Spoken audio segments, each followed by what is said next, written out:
Vote వేయకుండా రోజంతా దాక్కున్న Pulivendula MLA సాయంత్రం వచ్చి ఎక్స్లో అక్కసు ప్రదర్శించాడు. పగలంతా ఎక్కడ ఏడ్చావు జగన్ రెడ్డి, ఇవి ఈవీఎం ఎన్నికలు కావు, పేపర్ బ్యాలెట్ జడ్పీటీసీ ఎన్నికలు, పైగా ఉప ఎన్నికలు. మొదట నీ వారితో చనిపోయిన వారికి ఇవ్వడం మన సాంప్రదాయం అని గుర్తు చేసావు సిగ్గు లేకుండా.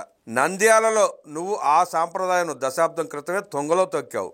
నీకు తెలుసు ఆఖరికి ప్రజాస్వామ్యం ప్రకారం ఎన్నికలు జరిగితే నీ పులివెందులలో నీకు బూడిద పడదని, అందుకే ఆ సెంటిమెంట్ తెచ్చావని జనానికి తెలుసు.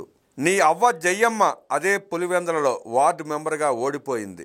బయట కూలీ అయిన మీ తాత యజమానిని చంపేసి ఆ ఖనిజపు డబ్బుతో ప్రజాస్వామ్యాన్ని పులివెందుల నుండి చెరబట్టి కడప జిల్లాను కిల్లాగా చేసుకున్నాడు. నీ అయ్య నీ తాత చేసే భయానక పనులకు ఒక పరిధి గీసుకున్నారు. ప్రజాస్వామ్యం తిరగబడితే ఎలా ఉంటుందో వారికి 1983 నేర్పించింది. కానీ 2021లో నీ అధికార మదంతో గీత పరిధి దాటి ఆంధ్రాలో నీ అప్రజాస్వామిక ఫ్యాక్షన్ పంజాను విసిరావు. ఏకంగా ఎన్నికల కమిషనర్ను సుప్రీంకోర్టు వరకు తిప్పి 3 చెరువులు నీరు తాగించావు. ఆంధ్రాను పులివెందుల లెక్కన మార్చి స్థానిక ఎన్నికలలో ప్రజాస్వామ్యాన్ని చెరబట్టి పరిహాసించావు. 4 ఏళ్లు కాలేదు రాష్ట్రంలో మిగిలిన నియోజకవర్గాల్లో ఎన్నికలు ఎలా జరుగుతుందో అలా ప్రశాంతంగా పులివెందులలో ఇవాళ జరిగింది. ఈరోజు నీకు పగలే చుక్కలు కనిపించాయి. పులివెందుల ప్రజలు తిరగబడ్డారు. ఇదో కొత్త చరిత్ర.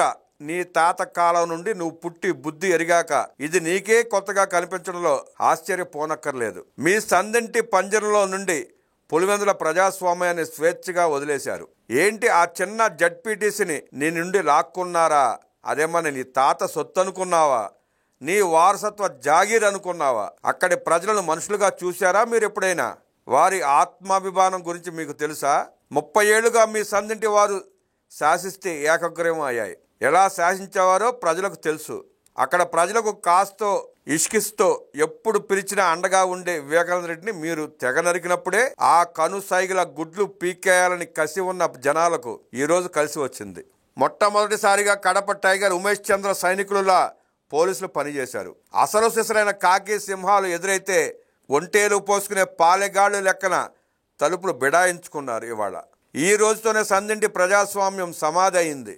రేపటి నుండి మళ్ళీ వస్తాం మీ అంతు చూస్తామనే నీ బోడి బెదిరింపులకు పోలీసులు అధికారులు కాదు కదా.